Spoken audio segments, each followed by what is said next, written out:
Hello, bienvenidas y bienvenidos a Las Reinas Podcast. Yo soy Larisa y estoy muy contenta y emocionada de traerles historias de reinas reales y honorarias, famosas y no tan famosas.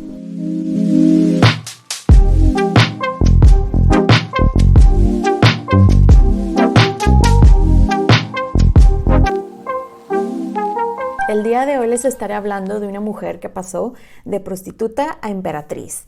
Su fuerte compromiso con sus creencias y principios, la diplomacia y sus habilidades políticas la convirtieron en una de las emperatrices más influyentes del Imperio Bizantino. Esta es la historia de la emperatriz Teodora.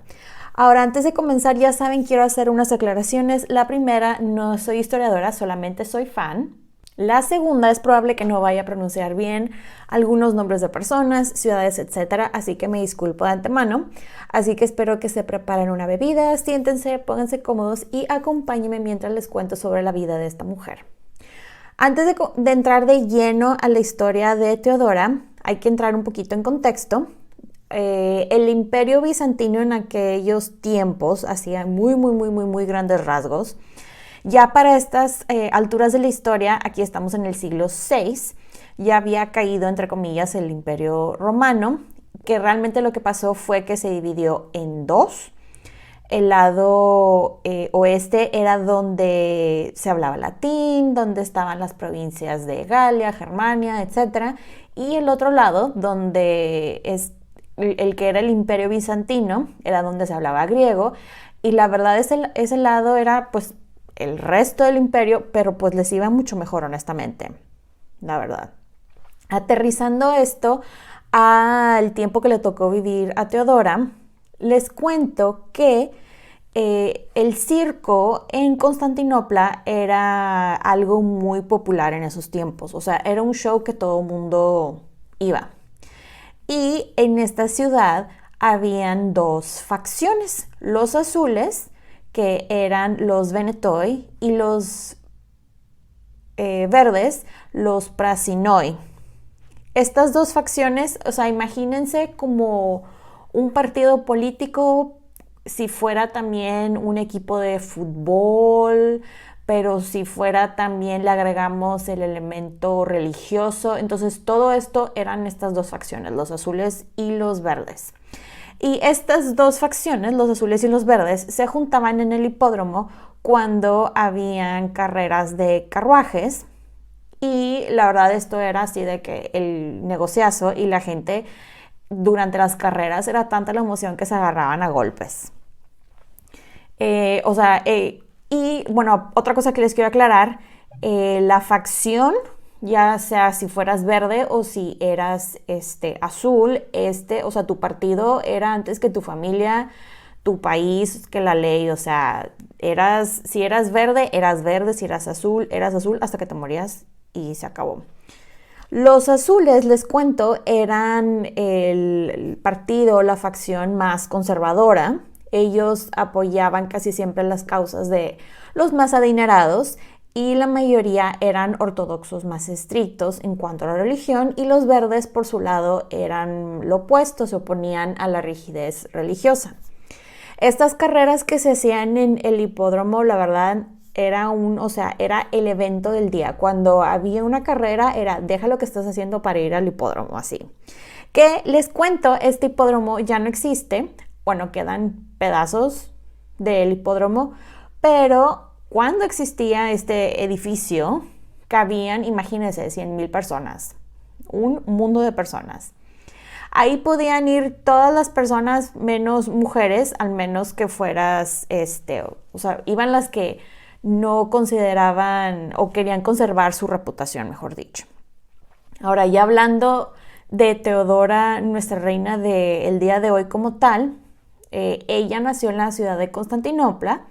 No tenemos una fecha de nacimiento, aunque las fechas más probables son el año 497, el año 500 o el 501. Entonces, alguna de esas fechas nació. Ella nació en una familia muy pobre. Ellos pertenecían al estrato social más bajo. Su papá era un hombre llamado Acasios, o Akakios en griego. Este señor era un entrenador de osos. Ellos pertenecían a la facción de los verdes. Y la mamá de Teodora, no tenemos su nombre, pero es muy probable que la señora fue bailarina y actriz, aunque no hay nada escrito. Un punto muy importante que quiero aclarar sobre las fuentes que tenemos de información de Teodora es que la mayor información que tenemos le escribió un hombre llamado Procopio en su historia secreta, pero este señor, la verdad, la odiaba. La odiaba, pero estaba como obsesivamente, no sé, tenía una obsesión muy rara con ella, la verdad. Era muy enfermizo, lo van a ver después. Hasta encontré, con decirles que encontré artículos de historiadores más contemporáneos que decían que sí, o sea, está raro como él escribe de ella, pero bueno. Sabemos que Teodora tenía dos hermanas, una hermana mayor llamada Cómito y una hermana menor llamada Anastasia. Se cree que la familia de ellos venía de Chipre, aunque hay historiadores que piensan que la familia venía de Siria, pero la verdad es que pues nadie sabe con certeza. Lo que sí sabemos es cuando ella tenía tal vez unos 4 o 5 años, un poco de tiempo después que naciera su hermana Anastasia, su papá muere y esto crea una gran crisis en la familia porque pues era el que trabajaba. Entonces la mamá, en su afán que pues no se murieran de hambre, se junta con otro hombre, uso esa palabra porque no sabemos si se casó, y quería que le dieran el trabajo de su antiguo esposo a él, al nuevo padrastro de las niñas. Lamentablemente, les cuento, un gerente de la facción de los verdes no le da el trabajo al nuevo novio, la pareja de la mamá, porque aceptó un soborno de otra persona y pues le dio el trabajo a esa persona. Y pues la señora, la verdad, no está en posición de darle dinero para que aceptara al nuevo padrastro de sus hijas, porque pues simplemente no tenía los recursos. Entonces decide acudir a los miembros del Partido Verde. En uno de esos días que había una carrera, llega la señora al hipódromo con sus hijas, pidiendo limosna y pues en general pidiendo ayuda, o sea, con los verdes. Por cómo describen la escena, llevó a sus hijas en sus mejores ropas y estaban de que por favor ayúdenos, siempre hemos sido leales a ustedes, bla, bla, bla. Pero los verdes se burlaron de ellas y las ignoraron. Pero se les acercó un hombre de parte de los azules y pues con tal de quitarle seguidores a los verdes y pues también ayudar, la verdad, le dijeron, sí, está bien señora, nosotros la apoyamos. Y le ofrecieron un trabajo al nuevo padrastro de las niñas.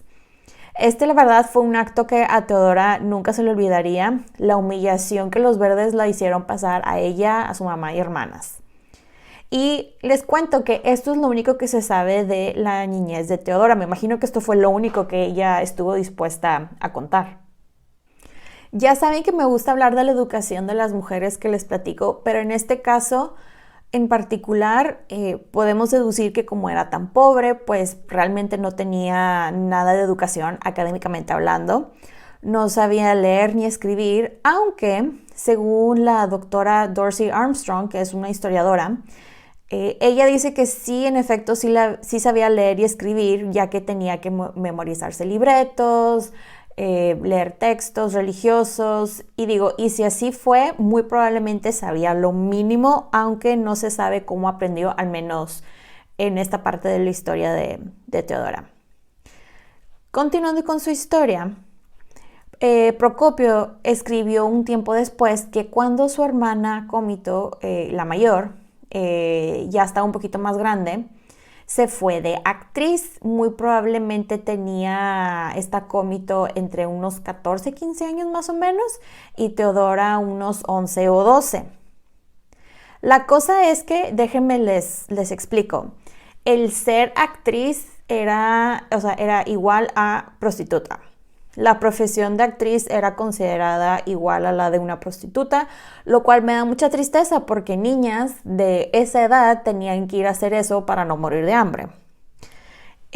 Les cuento que esto es algo muy importante que modifica después, había una ley del imperio, una ley romana, en aquel tiempo que decía que cualquier mujer que trabajaba o había trabajado como sirvienta, como mesera, como prostituta o actriz, estaba prohibido casarse con hombres que tuvieran puestos elevados como senadores o cualquier hombre de alto rango, lo cual se me hace, no sé ustedes, pero es como, está muy raro lo específica de esta ley, pero bueno. De aquí nos vamos a las obras de teatro. Las obras de teatro que participaban las niñas o las demás actrices, o sea, esto no eran obras de Shakespeare, es a lo que voy, eran obras que eran como subidas de tono, habían desnudos o desnudos parciales, y lo único que realmente se necesitaba era que las actrices fueran bonitas y desinhibidas. Teodora empezó a ir al hipódromo para ir a peinar a su hermana y después ella fue la que empezó a actuar. No sabemos realmente, o sea, no tenemos una idea de cómo se veía, ya que nadie se molestó en pintarla, tanto Teodora como su hermana, pero sí sabemos que eran muy bonitas porque siempre las describían como muy bonitas y llamaban mucho la atención. Algo que hacía que Teodora destacara bastante es que tenía un increíble sentido del humor y siempre tenía al público atacadísimo de la risa. Hacía muchos gestos y cuánta cosa y la gente le encantaba y regresaban y regresaban y regresaban para verla. Ella se adaptó pues bastante rápido y ya dejó a su hermana, o sea, de peinar a la hermana para ya dedicarse, vaya, tiempo completo en ser la estrella del teatro bizantino, por su gran reputación, por su falta de modestia. Ahora vamos a hablar un poquito de sus looks, aunque como les digo, no tenemos un cuadro de ella más que un mosaico. Hay descripciones de ella y según descripciones, y cito, ella era muy bella con un cuerpo diminuto, una cara ovalada y ojos grandes y oscuros y que tenía la piel casi tan pálida como el marfil y tenía una gracia y el encanto que hasta sus propios enemigos la describirían como irresistiblemente atractiva. Y según Procopio, dijo sobre sus looks que expresar su encanto en palabras o encarnarlo en una estatua sería para un simple humano completamente imposible. Y también la describió como de rostro bello y en general de apariencia atractiva. Sabemos que ella no podía cantar ni tocar instrumentos, tampoco era la mejor de las bailarinas, ni la mejor de las actrices, pero sí sabemos que era una mujer muy ingeniosa y muy divertida y ella cuando era actriz se desvestía de una manera muy sugestiva que la gente de Constantinopla estaba así fascinadísimos por ella. Lo siguiente que les voy a leer es un relato de Procopio que la verdad, como les dije, él tenía una obsesión muy rara, enfermiza con ella. Y relata uno de los actos en una obra en la que ella actuó, la historia de Leda y el cisne.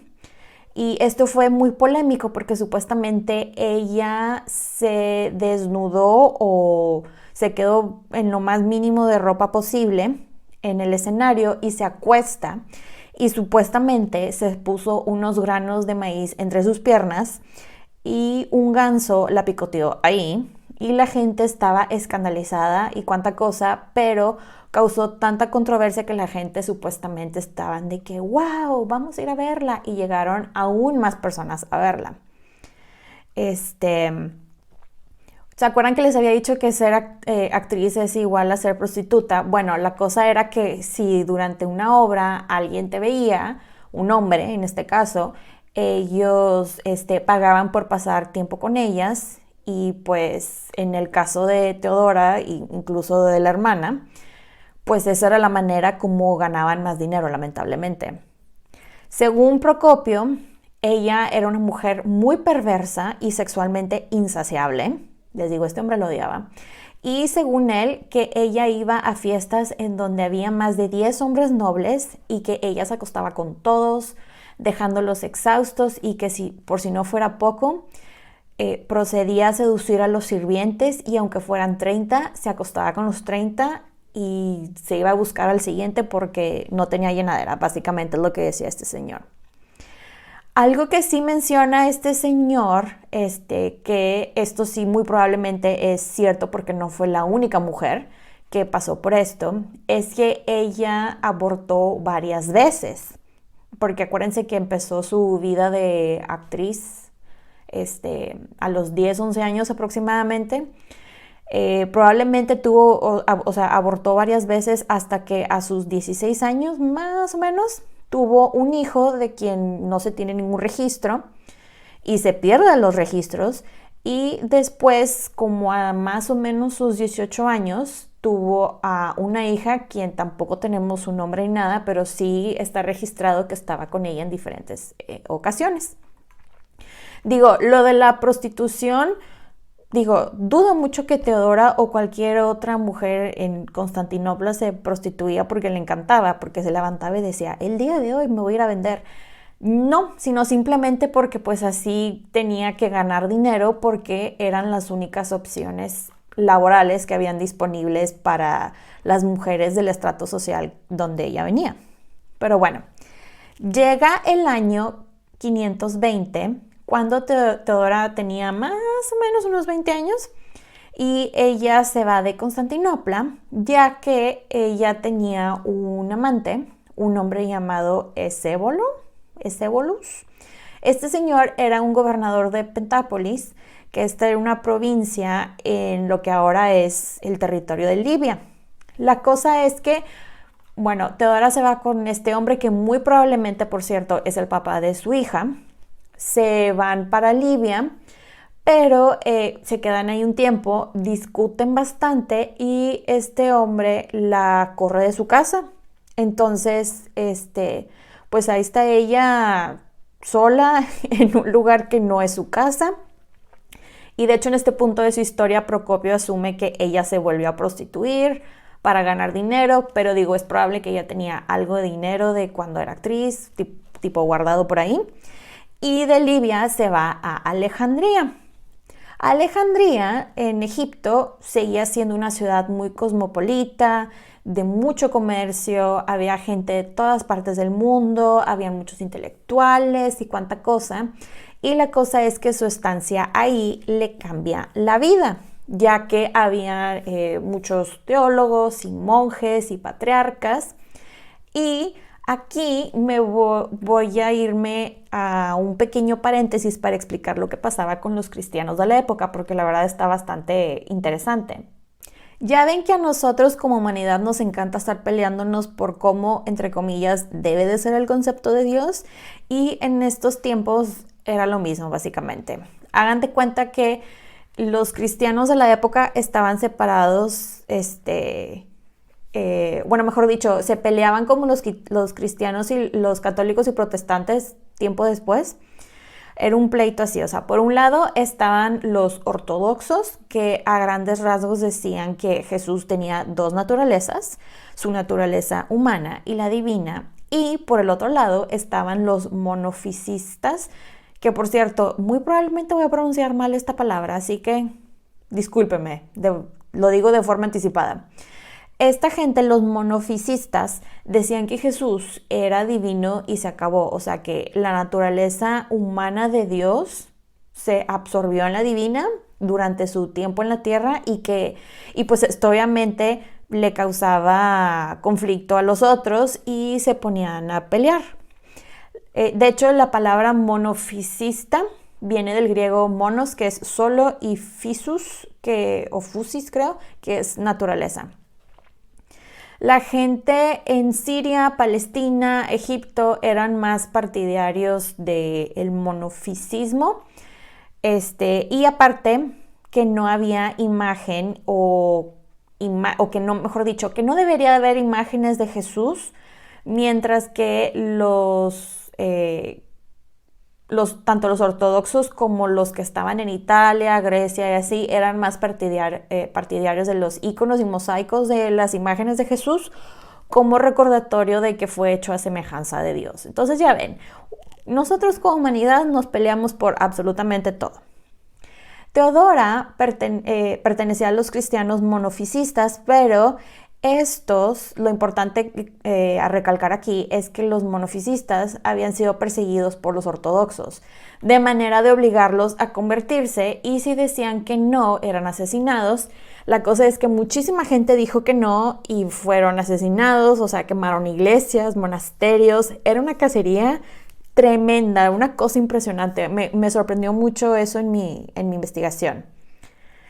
A los únicos que no perseguían, o sea, monofisistas hablando, era a los de Egipto, ya que, número uno, Egipto estaba lleno de refugiados de Siria y Palestina, y tenían al patriarca de Alejandría, que este señor era un señor pues muy inteligente, pero sobre todo tenía un ejército de monjes y soldados que era como que un ejército súper VIP, que sabían que si este patriarca mandaba ese ejército, ya valió. Entonces, pues no les convenía. Y número dos, y esta era la más importante, creo yo, Constantinopla dependía del maíz que salía de Alejandría y pues no querían morir de hambre, ¿verdad? Básicamente. Cuando llega Teodora a Alejandría, esta ciudad estaba llena de refugiados, y a todos les da la bienvenida por parte del patriarca Timoteo. No se sabe cómo el patriarca Timoteo y Teodora se conocen, pero la cosa es que este señor causa una gran impresión en ella, y ella por el resto de su vida lo vio como su padre espiritual. Este señor la trató con mucha empatía, amabilidad, y básicamente pues la trató como un ser humano. Y esto la tenía muy conmovida, no solamente porque veía que la trataba a ella así, sino porque veía que él era así con todas las personas, y pues vio por fin a alguien que no solamente hablaba de valores, sino que los vivía, y en ese momento fue cuando ella se convirtió en una cristiana monofisista por el resto de su vida. En este tiempo, durante su estancia en Alejandría, Teodora conoce a un señor llamado Severus, sí, como el de Snape de Harry Potter. Este señor Severus era el patriarca de Antioquía y era otro de los miles de refugiados en Egipto. Pues este señor también le cambia la vida como el patriarca Timoteo, ya que él la educa, le enseña a argumentar, a debatir en temas religiosos, y se da cuenta luego que Teodora era una brillante estudiante, era muy articulada, y esto fue algo que le ayudó bastante, o le ayudaría bastante a Teodora en su vida futura. Pues se queda Teodora unos meses en Alejandría, y de ahí se pasa a Antioquía, en donde conoce a una bailarina llamada Macedonia, quien se movía en los mejores de los círculos, y se cree que a través de ella Teodora conoció a su futuro esposo, aunque no hay evidencia, pero es una de las teorías. Pues termina su tiempo en Antioquía y se regresa ahora sí a Constantinopla con un muy modesto trabajo. Era ¿cómo se dice? Como de esas mujeres que bordan y tejen y cosas así. Y en el año 522 hay evidencia, o sea, sabemos que ya para el año 522 sí estaba, o sea, sí o sí estaba en Constantinopla, porque hay evidencia, y es cuando se registra que es cuando conoce a Justiniano, el heredero al trono. Y de aquí nos vamos a ir a una breve pausa para hablar de Justiniano. Ahora, a él lo describen como, y cito, un hombre de mediana estatura, un poco regordete, con una cara redonda y cabello oscuro y rizado. Era bastante agradable a la vista, pero de ninguna manera excepcionalmente guapo. Justiniano nació en un pueblo llamado Tauresium, que estaba en la provincia de Dardania, que de hecho esto es cerca de la ciudad de Niš, en Serbia. Sus papás de hecho le habían llamado Petrus Sabitus, y ellos eran campesinos. Y dirán, ¿cómo es que Justiniano llegó a ser emperador? Pues la respuesta es que fue adoptado por su tío a sus 8 años. Ahora, ¿quién es este tío? Se estarán preguntando. Bueno, Justiniano tenía un tío llamado Justino, porque la gente es muy creativa con los nombres. Este señor había sido, él era igual que Justiniano, o sea, había sido era del campo, se escapó del pueblo, se unió al ejército, hizo su super acá carrera militar. Le fue muy bien, empezó a crecer, crecer y crecer hasta llegar al puesto de comandante de la Guardia Imperial de Constantinopla. El emperador en ese momento era un hombre llamado Anastasio, quien llevaba unos 27 años en el trono y muere el 9 de julio del año 518 a sus 87 años. La cosa es que este señor no tenía herederos, no tenía hijos.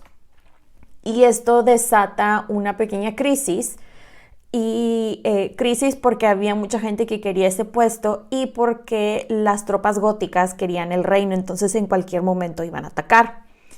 Entonces era de que ¿qué hacemos? ¿A quién ponemos? No nombró a nadie. Cabe aclarar, como les dije, el emperador Anastasio no tenía hijos, pero tenía 3 sobrinos, pero él nunca los nombró a ninguno de ellos como emperador porque no los veía lo suficientemente competentes para ser emperador. Y de hecho había otro candidato, un hombre llamado Celer, quien era el líder o cabeza del servicio civil bizantino, pero este señor no tenía el apoyo de Justino. La cosa es que se juntan en el hipódromo y se empiezan a pelear muchas personas, se empiezan a escalar las cosas y llega Justino con sus hombres y le dicen los hombres del ejército, bueno, tú eres el emperador, y Justino, no, yo no quiero esa responsabilidad ni de chiste, no gracias. Y él dice no gracias varias veces hasta que sus hombres lo agarran y le dicen ponte esto y le ponen una cadena dorada como símbolo y le dijeron bueno, ya fuiste oficialmente coronado. Y Justino así de que say what? La cosa es que Justino ya estaba, ya tenía más de 60 años. Y él de que, pero es que en serio, yo no quiero ser emperador, ya estoy grande, estoy demasiado viejo para esto. Entonces dijo, bueno, ya que estoy aquí, pues hay que sacarle provecho a la situación y le pide ayuda a Justiniano. Y pues así fue como fue adoptado Justiniano. No se sabe realmente mucho más de todo este proceso, pero el tío fue de que pues vente conmigo y lo tenía prácticamente como su coemperador. Se dio cuenta luego que era un hombre muy inteligente y disciplinado y con el paso del tiempo la verdad es que Justiniano era la fuerza detrás del trono. Algo que me llamó mucho la atención de Justiniano es que él era muy frugal y lo describen como una persona que siempre era muy amable y tenía siempre su temperamento muy controlado. Y bueno, cerrando este paréntesis, la cosa es que Justiniano y Teodora se conocen y se enamoran, sobre todo el de ella. Al parecer él la vio y fue de que, wow, ¿quién es ella? Y ahí quedó flechado. Según reportes, él la amó hasta el día que murió. Obviamente, ellos se conocen y se enamoran y todo, pero no era posible que Justiniano y Teodora se casaran por la ley esa que les digo que una actriz o prostituta así no puede casarse con alguien de la alta nobleza y todo eso. Y la gente estaba de que, pero Justiniano, pero ¿por qué ella? Ella fue prostituta, fue, actriz y que esto. Y adivinen de qué acusan a Teodora. 3, 2, 1. Obviamente de embrujarlo, porque eso es lo que siempre acusan a las mujeres. Le decían que porque le daba pócimas mágicas para enamorarlo y que no sé qué. Pero digo, ella era una mujer, aparte de que era muy atractiva, era muy inteligente. Ellos la verdad tenían personalidades y rasgos que se complementaban, los dos eran muy inteligentes. Ella era como inteligente práctica y él era inteligente académico. Y a pesar de que había una diferencia de años bastante considerable, en teoría ella era unos 18 años menor que él. Ella tenía un carácter bastante fuerte como él, que era justamente lo que él necesitaba. Ahora, no sabemos si Teodora realmente se enamoró de él o después se enamoró de él, pero sí me imagino que estaba muy feliz de estar con alguien de ese nivel, sobre todo de dónde ella venía. Y digo, pues no podemos juzgarla porque pues por primera vez en su vida tenía seguridad, tenía estabilidad y riquezas que jamás en su vida pensó tener. Ella estaba muy contenta y muy probablemente sí quería a Justiniano, la verdad. Y de hecho el escritor Procopio realmente nunca escribió o insinuó que ella le fuera infiel a Justiniano. Como les dije, ellos se conocen y se enamoran y ella se convierte en su amante y se mudan a un palacio muy fancy que se llama el Palacio de Orcidas, algo así creo que se pronuncia. Ahí llega Justiniano con regalos y se la pasaban echando el chal y llegó con ella así de que ya tienes un título, eres noble. Y le platicaba a Justiniano a Teodora sobre asuntos de Estado y conforme tuvieron más conversaciones así, Justiniano fue de que, wow, realmente tiene muy buenas ideas y opiniones y prácticamente tomaba su libretita y anotaba lo que ella le decía. A pesar de que, eso sí es muy importante aclarar, que religiosamente hablando, Justiniano era ortodoxo y ella era monofisista. Ellos se llevaban bastante bien, o sea, era algo que nunca era un problema entre ellos, había siempre un respeto mutuo entre ellos por eso. Y digamos que ella empezó diciéndole de, oye, ¿qué tal si hacemos una especie de campaña de dejemos de matar a la gente porque piensan diferente a uno, ¿no? Justiniano quería casarse con ella, pero para hacer esto tenía que cambiar la ley que les dije, la de que no se podían casar las actrices con hombres nobles, etc. Y para sorpresa de él como de su tío, la esposa de su tío, una mujer llamada Eufemia, quien había sido esclava, se opuso al cambio de ley, pero pues la verdad no le duró mucho el gusto a la señora, ya que a los pocos meses ella murió y Justiniano fue de que, tío, por favor, ya puedo cambiar la ley. Y el tío, sí, está bien. Entonces cambian la ley y se casan en la iglesia de la Santa Sabiduría, que fue una iglesia en su momento y ahorita ya no existe, pero la describen como una muy bella basílica. Fue un bodón. Fueron personas de los más altos rangos, en sus mejores vestidos, y de hecho se cree que sus hermanas Cómito y Anastasia estuvieron ahí. Teodora, ya como esposa del heredero, la verdad es que fue pues bien aceptada por la gente en general, y de ahí pues se la pasó de lo mejor con su nuevo estilo de vida. Ya para esas alturas él adoraba a su hija y la trataba como si fuera de él.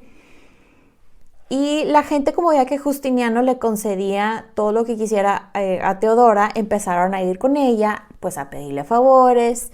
Y como sabían que ella venía de orígenes humildes, pensaron que le podían hablar y tratar como si quisieran, pero la verdad es que estaban muy equivocados. Teodora se volvió muy insistente en seguir una forma muy estricta de protocolo, sobre todo con la gente que no la trataba bien. Y de hecho, si iban a verla, los hacía esperar por horas y a veces no dejaba, era de que no, siempre dile que no.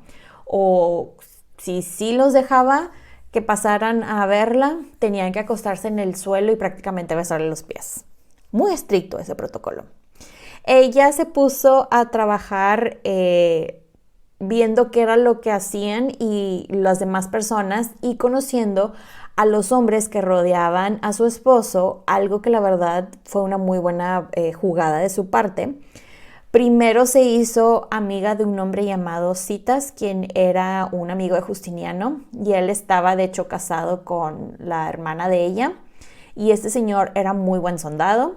Después se hizo amiga de Belisarius, que es creo que Velosaurio, algo así en español. Este era otro soldado quien se convertiría en general, era muy popular entre las tropas y la verdad nunca sabían cómo le hacían, pero con él siempre ganaban. Era un hombre muy generoso. Él siempre se preocupaba por los soldados que estaban a su cargo. Este señor, Belisaurius, se casó con una mujer llamada Antonina Y esta mujer, Antonina y Teodora, tiempo después se convertirían en las mejor de las amigas y le ayuda a Teodora a hacer varias cosas. Esta amistad, la verdad, era un win-win para Teodora, ya que por un lado tenía pues a una amiga y su esposo, si su esposo se ponía loco, ella lo podía controlar a través de Antonina.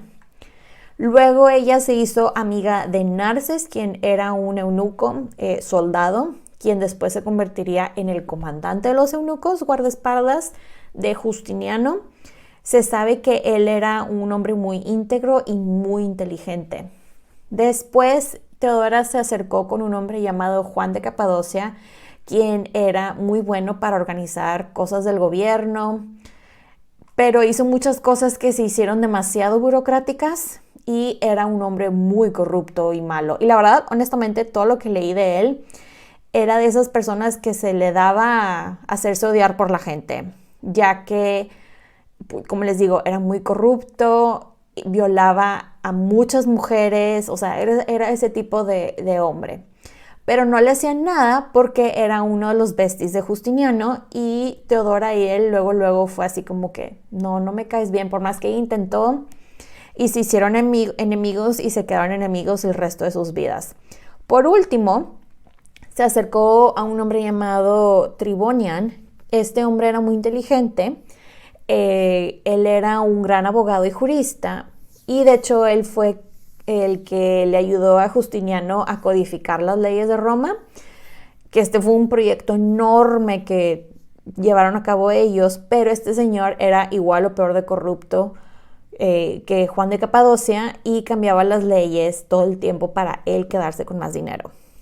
Pasa el tiempo, más o menos unos 3 años, y Justino, el emperador, se enferma y el Senado nombra a Justiniano como, o sea, ya oficialmente como el coemperador, pero a los 3 días, en Pascua, de hecho ya hacen la ceremonia formal de coronación en la misma iglesia donde se casaron. Este evento, la coronación, fue un súper evento. Justiniano, de hecho, insistió en que ella tenía que ser coronada con él como emperatriz, como su igual, no como su consorte. Y el 1 de abril del año 527, Teodora fue llamada Teodora Augusta. Yo nada más me pongo a pensar, digo, no sé ustedes, ¿qué pasaría por su mente en ese momento cuando le pusieron la corona? De la infancia que tuvo a ser coronada emperatriz del Imperio Bizantino. Qué triunfo, ¿no? Pero bueno, pasaron los meses y ahora sí Justino muere. Al parecer murió de una úlcera y ahora ya de su forma súper oficial, Justiniano y Teodora eran los emperadores del mundo romano. Y de hecho todo lo que firmaban, sean leyes, documentos, etcétera, todo iba a nombre de los dos. Los primeros años de ellos como emperadores, la verdad no empezaron nada bien por falta de dinero. Justiniano, desde antes de ser oficialmente emperador, tenía unos grandes y ambiciosos planes de todo tipo, planes militares, de construcciones, etcétera, pero la cosa es que no había dinero para eso.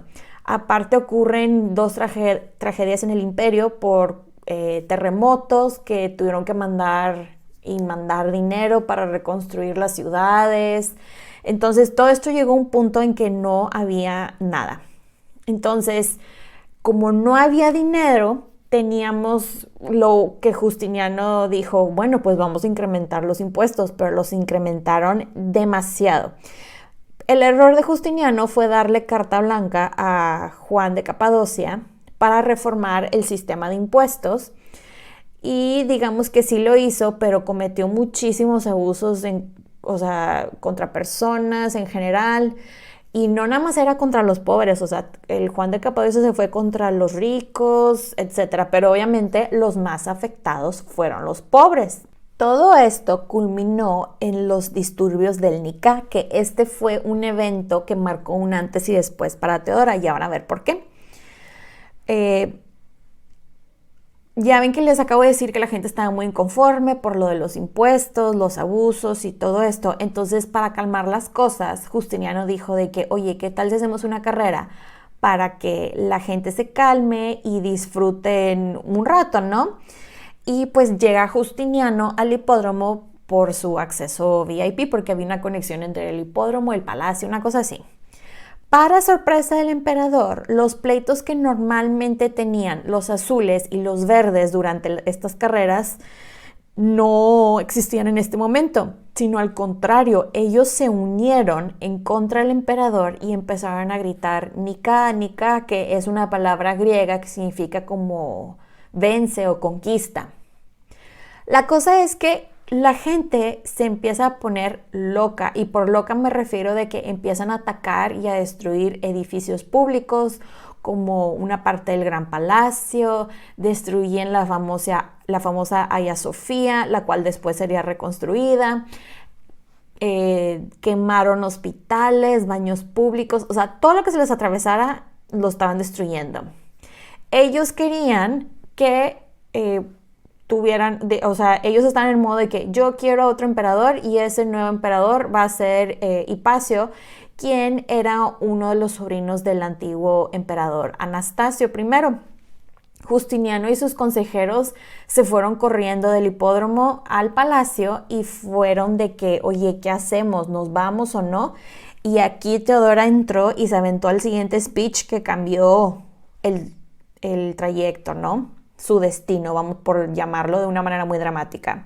Y dijo lo siguiente: señores, la situación actual es demasiado seria para permitirme seguir la convicción de una mujer que no debe hablar en el consejo de un hombre.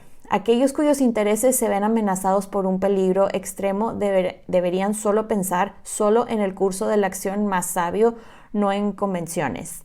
En mi lugar, huir no es el camino correcto, incluso si debería llevarnos a un lugar seguro. Es imposible que una persona, habiendo nacido en este mundo, no muera, pero para quien ha reinado es intolerable ser un fugitivo. Que nunca me vea privada de este manto púrpura, y que nunca vea el día en que quienes me encuentren no me llamen emperatriz. Y luego en eso ella voltea a ver a Justiniano y le dice: si deseas salvarte, mi señor, no hay dificultad, somos ricos. Allá está el mar y allá están los barcos. Sin embargo, reflexiona por un momento si, una vez que hayas escapado a un lugar seguro, no cambiarías gustosamente esa seguridad por la muerte.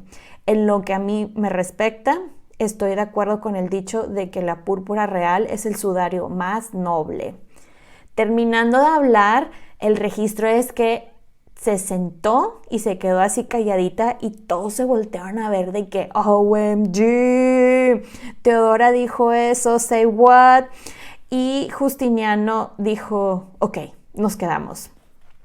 Pues esperan unos días y sale Narsus y sus soldados, los eunucos, con bolsas de oro para supuestamente negociar, pero todo esto era una trampa para distraerlos. La cosa es que la gente empieza a escuchar que había oro y cuánta cosa, y se empiezan a meter al hipódromo, y el general Belisario y el general Mundus con sus soldados rodean el hipódromo, y básicamente pues era una emboscada. Se pone muy fea la cosa, ya que fue una masacre, y para la noche ya habían contado entre 30 y 40 mil cuerpos. O sea, estuvo feo esto, honestamente. A partir de este momento, el reino de ellos fue muy estable, y ella empieza a salir aún más en los registros. Y de aquí voy a hacer una pausa para platicarles de algo que me pareció muy interesante de Teodora, y que se molestaron en escribirlo, y es lo siguiente. Ella, para estas alturas de su historia, tenía más o menos unos 30 años, y según los registros ella daba la apariencia de verse más joven. Ella empleaba muchísimo tiempo en su rutina de self-care, como no nivel emperatriz, sí que pasaba horas con su cabello, pero digo, sí se tomaba baños todos los días y se ponía sus cremas y cuánta cosa, y se peinaba. Llegaban sus ayudantes y le ayudaban a vestirse y ponerse muchas joyas. Y en cuanto terminaba de arreglarse, se ponía a trabajar en asuntos del gobierno, y ya después en la tarde se iba a dormir un rato, se levantaba y comía algo, o mejor dicho, cenaba, y que por lo que escribieron, ella tenía muy buen diente. De hecho, ella se hizo muy famosa por todas las comidas que pedía, tanto para ella como para sus invitados. al igual que los vinos que tomaba. Decían que ella comía mucho más y mejor que el mismísimo emperador Justiniano, su esposo. Pero bueno, cerrando este paréntesis, porque la verdad lo quería comentar porque se me hacía como algo muy random y que nunca había escuchado yo de Teodora. Pero bueno, continuando con la historia, Justiniano le empieza a dar más trabajo, por llamarlo de esa manera, y ya que, pues, digo, se había dado cuenta que su esposa Teodora era una mujer increíblemente competente y quería quitarse un poco la carga de las tareas que tenía, o sea, compartirlo, pues. Entonces Teodora se empezó a encargar de los temas más relacionados con obispos, magistrados, generales, gobernadores, provincias, ministros, todo eso. Y Justiniano se empezó a enfocar más en hacer el Imperio Romano grande nuevamente, por llamarlo de esa manera, a como había estado, pues. Y empezó con unas campañas militares extensas y lograron reconquistar el norte de África, la isla de Sicilia e Italia. Y durante este tiempo, les digo, le dejó mucho de las tareas de gobierno a Teodora, y Teodora, que sí está bien, yo me encargo. Algo que se me hizo también muy interesante es que a Teodora no le gustaba pasar mucho tiempo en Constantinopla, entonces lo que hacía, se iba en una gira de progreso, como le hacían los europeos o le harían un poquito después. Empezó a viajar a ciudades como Herón, Blicia, Crisópolis, Pitia y varias ciudades ahí, y la cosa era que ella llegaba, se quedaba un rato. En una de estas ciudades había como unas aguas termales que supuestamente eran muy milagrosas y quién sabe qué, y visitaba las aguas para supuestamente quedarse joven y cuánta cosa, pero escuchaba reclamos o sugerencias de las personas y empezó a construir iglesias, reparaba monasterios, etc. Regresando a Constantinopla, Teodora y Justiniano empezaron la reconstrucción de la ciudad. Aquí fue cuando construyeron la iglesia de San Sergio y San Baco, que de hecho esta todavía existe. Y esta iglesia, de hecho, tiene las iniciales tanto de Justiniano como de Teodora. Al parecer están en la fachada. Encontraron a un arquitecto llamado Antemius, quien fue el que diseñó / reconstruyó la famosísima Hagia Sofía. De aquí nos vamos a la siguiente sección que voy a llamar Teodora la Reformadora. Empezó y de hecho fue su misión de vida ayudar a los cristianos perseguidos. Básicamente le dijo a Justiniano, no está bien que se mueran personas inocentes, aparte de que todo esto no está resultando en favor de nadie. Y Justiniano le contestó algo así como, pues sí, tienes razón, y ordenó que dejaran de matar a gente porque el concepto de Dios era diferente. Esto tuvo un efecto profundo en el imperio y llegaba muchísima gente con ella a darle gracias. Ella incluso remodeló su antiguo palacio para darle asilo a monjes monofisistas, con decirles. Logró convencer a Justiniano que el camino hacia la paz entre estas facciones era mediante el diálogo y no la persecución, y representantes de este grupo religioso fueron invitados a conocer al emperador, tuvieron varias conferencias teológicas. Pero vamos a ir a la parte que creo yo que más impacto tuvo, y esta parte fue el apoyo para las mujeres. Ella empezó con las niñas y mujeres que eran actrices / prostitutas, ya que esto no era un problema moral, esto era un problema social, y estas niñas y mujeres estaban sin la protección de la ley. No es que querían ser prostitutas, pero pues tenían que comer. Empezó cerrando burdeles, ya que sabía que esto era un negociazo, pero ese dinero nunca iba para las prostitutas, sino para los pimps, los proxenetas. Esto era un problema muy grave, ya que gente muy pobre vendía a sus hijas por unas moneditas de oro, y los que las compraban les prometían a los papás que ellas iban a vivir una muy buena vida en la capital, que iban a estar bien vestidas y cuánta cosa, pero la cosa es que las obligaban a firmar un contrato en donde cambiaban su libertad a cambio de un techo, y la mayoría, si no es que todas, pues no sabían leer y pues no sabían lo que estaban firmando, y solamente las liberaban, entre comillas, cuando estaban muy viejas y no les servían, y ellas morían de hambre en las calles. Imagínense eso, ¿no? Entonces Teodora se fue a lo grande, o sea, no solamente cerró burdeles, sino sacó un edicto el 14 de noviembre el año 535, donde dijo algo así como: todas las actividades de un proxeneta son ilegales, váyanse de Constantinopla y de cualquier ciudad grande de este imperio. Gracias. Y no solamente hizo esto, sino que compró a todas las prostitutas de los burdeles y las refugió en un convento llamado Metanoia, que de hecho significa en español arrepentimiento, en donde pues básicamente las rehabilitaban para que empezaran de nuevo con oficios, etc. Creó casas de protección y aprobó leyes, como les digo, para prohibir la prostitución forzada. Creó un edicto que por primera vez, o sea, estamos hablando del siglo VI, por primera vez las hijas podían heredar. Para que tuvieran el mismo derecho a heredar que sus hermanos varones. Hizo que fuera obligatorio que le devolvieran a las mujeres sus dotes en caso de que los esposos murieran. Cambió el estatus de los hijos de las esclavas porque la ley del tiempo decía que si tú nacías de una mujer esclava, automáticamente te convertías en un esclavo. Expandió también los derechos de las mujeres en los casos de divorcio, dándoles el derecho de poseer propiedades, y también instituyó la pena capital en caso de violación. Y también permitía... quitó una ley que permitía que las mujeres fueran asesinadas por cometer adulterio. Y de hecho esto es algo que lamentablemente se sigue haciendo en ciertos países en Medio Oriente.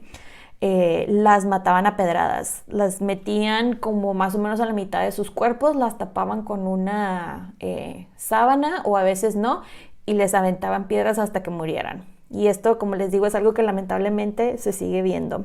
Pero bueno, cerrando este paréntesis y continuando con su historia, nos vamos con Juan de Capadocia, el enemigo de Teodora. Pues ya ven que les platiqué que era un hombre muy malo y corrupto y violador, pero bueno, él tenía su trabajo y hacía muy bien su trabajo y Justiniano lo quería mucho, pero nos vamos a ir a la parte en que Teodora se deshace de él.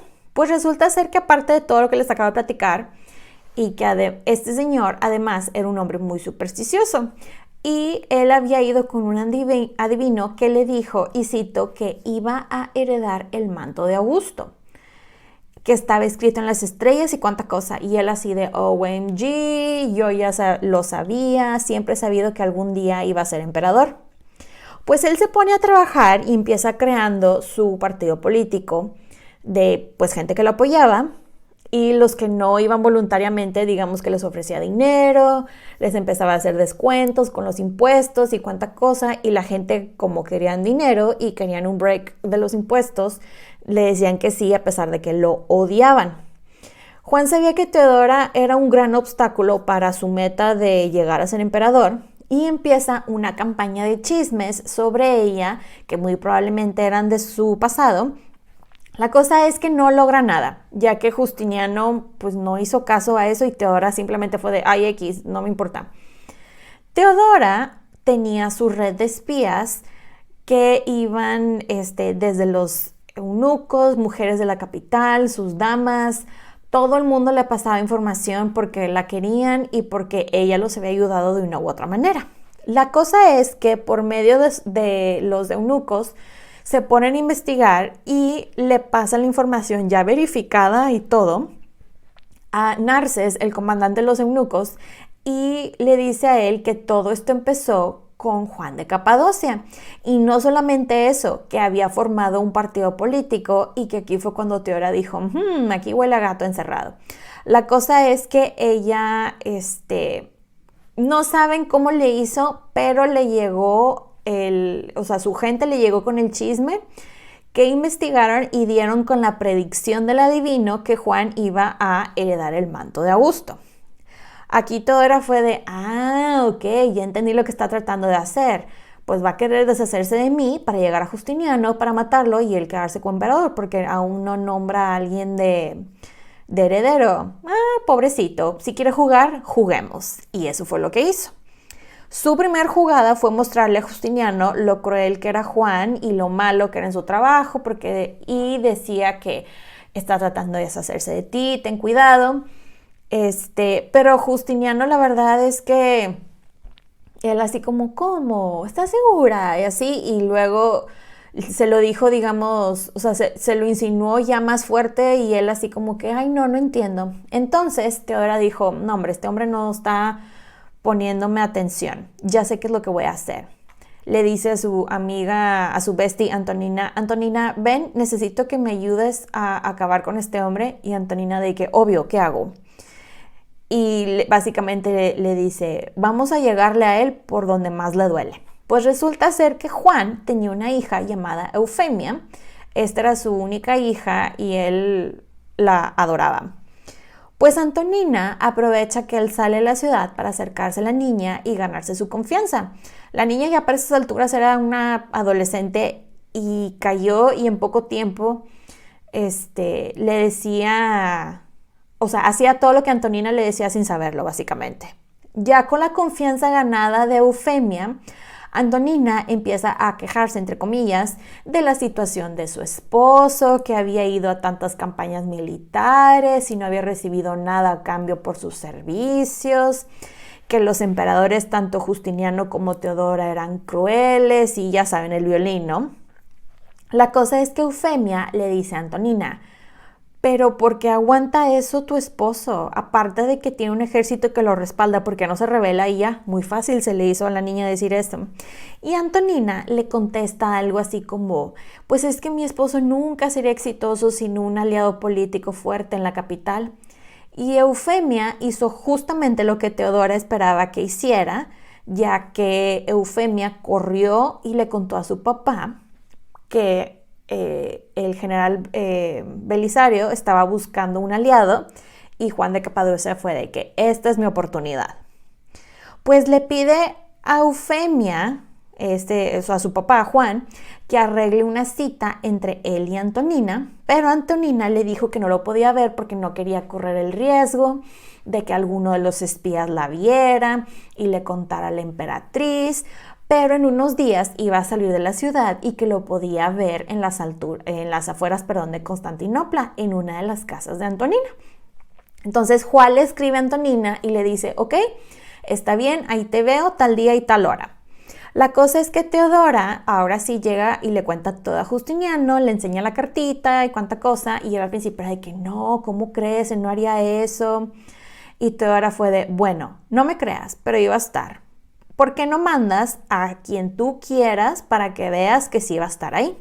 Y justamente eso fue lo que Justiniano hizo. Le pidió a su gran amigo Narses, el eunuco, y a Marcelo, el capitán de su guardia, que fueran a la casa esa de Antonina a tal hora, tal día, y que tenían las órdenes de arrestar a Juan de Capadocia, y si resistía el arresto, que lo matarían en ese momento. La cosa es que Juan llega a casa de Antonina, en donde ella, Narses y Marcelo lo estaban esperando. Antonina, de hecho, escondió a Narses y a Marcelo y a otros soldados en el jardín, y llevó justamente ahí a Juan de Capadocia al jardín, y ellos escucharon que él iba a hacer todo lo posible por ayudar a una revuelta militar en contra del emperador. Y en eso sale Narses y Marcelo y de que estás bajo arresto, Juan. Y hay una pelea en donde Juan escapa y corre hacia Hagia Sofía pidiendo que le dieran santuario, pero Teodora fue de nope. Y por fin ella gana y se deshace de él, ya que lo terminan desterrando a Sisus, que estaba en la provincia de Misia, donde lo obligan a convertirse en diácono, y como hombre religioso no podía convertirse en emperador por ley. Y ahí pasan muchas cosas que la verdad no voy a mencionar porque si no sería aún más largo este episodio. Pero la cosa es que, perdón, en la ceremonia de ordenación, él no tenía un manto y le prestan uno de un monje llamado Augusto. Y ahí se dio cuenta que la profecía se cumplió, que él heredó el manto de Augusto. En los años que siguieron, Teodora se enfocó muchísimo en su trabajo, en ayudar a la causa de los monofisistas, juntándolos, participando en debates, construyendo iglesias y cuánta cosa. De aquí nos vamos a la plaga bubónica, la plaga de Justiniano o la plaga justiniana.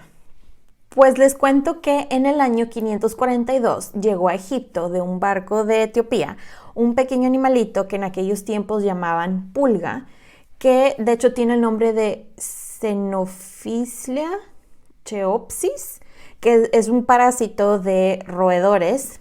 Por si no sabían, les cuento que este animalito es el responsable de la plaga bubónica.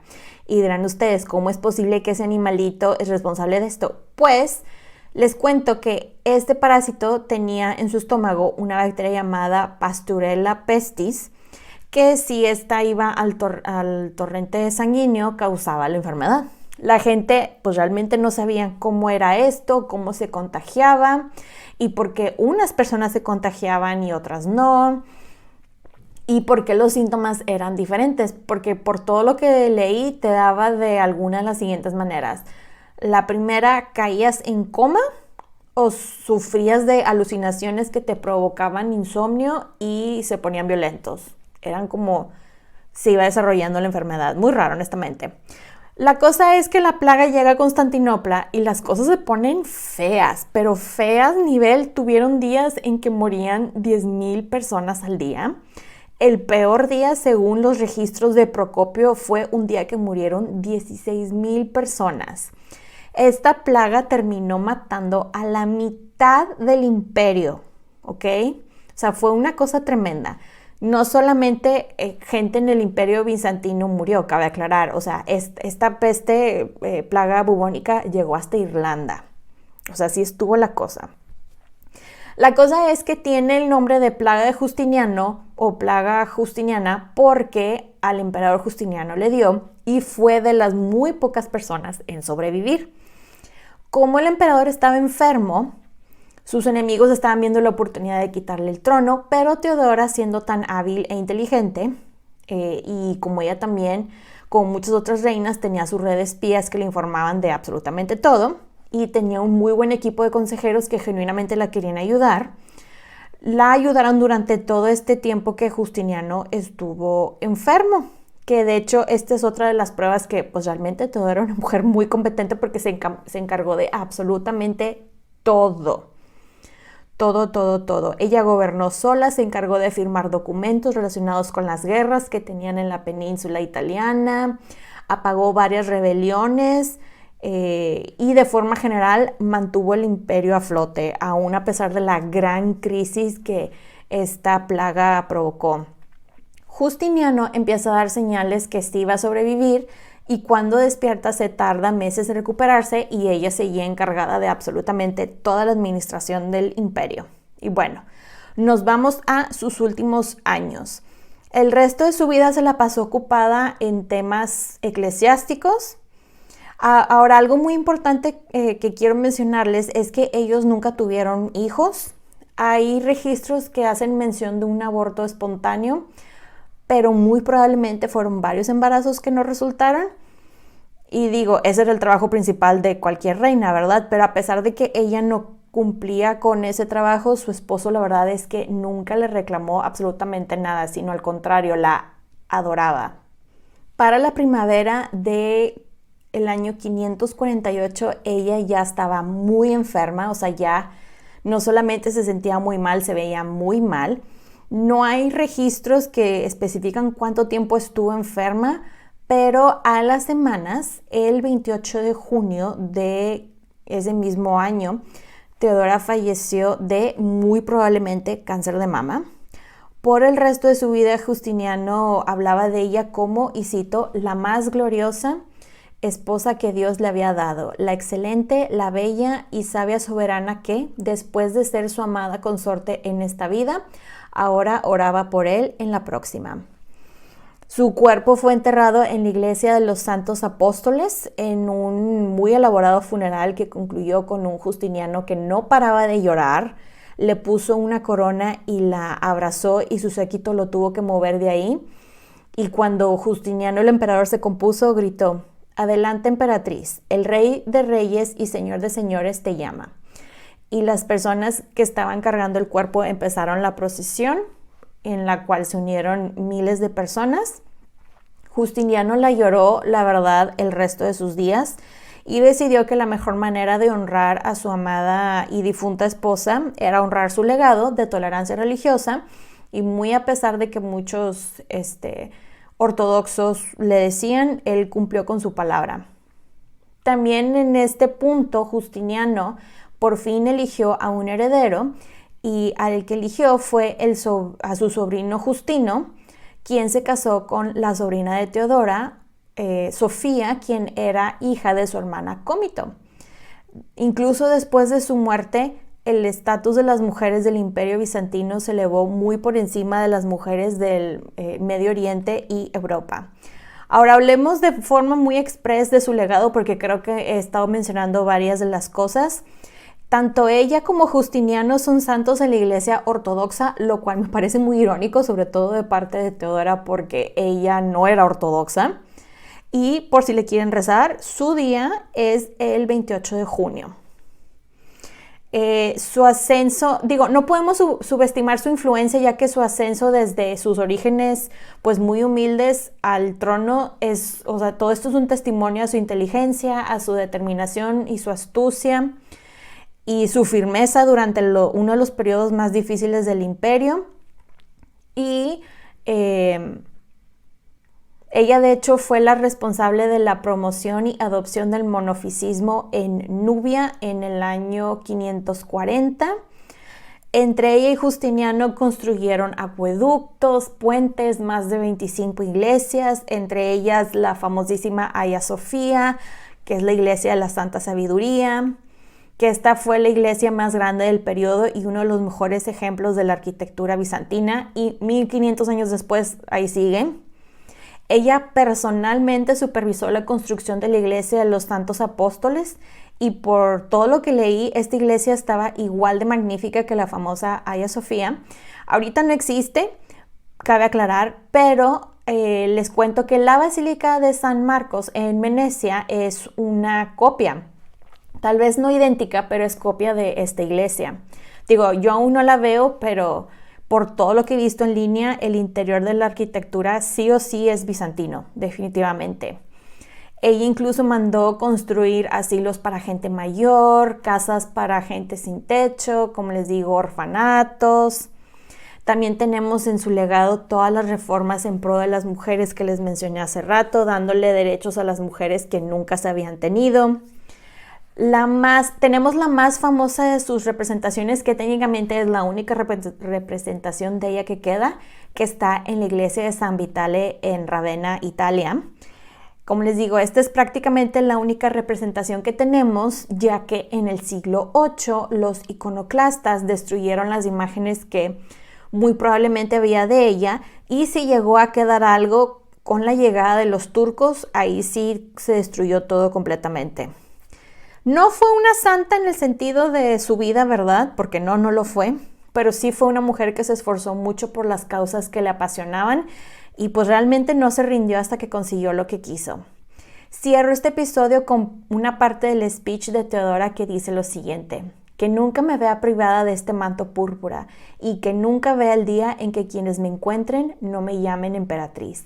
Espero que les haya gustado este episodio. Bye. Pueden encontrar los episodios de Las Reinas Podcast en diferentes plataformas como Spotify, YouTube, Apple Podcast y Amazon Music. Y también están mis diferentes redes sociales como @LasReinasPodcast para Facebook e Instagram, y @LasReinasPod en Twitter. Recuerden suscribirse, darle like, activar la campanita para recibir notificaciones, descargar los episodios y compartirlos. Incluso pueden dejar su rating y review. Muchas gracias por escucharme y por apoyar a este podcast. Nos escuchamos en 2 semanas. Bye.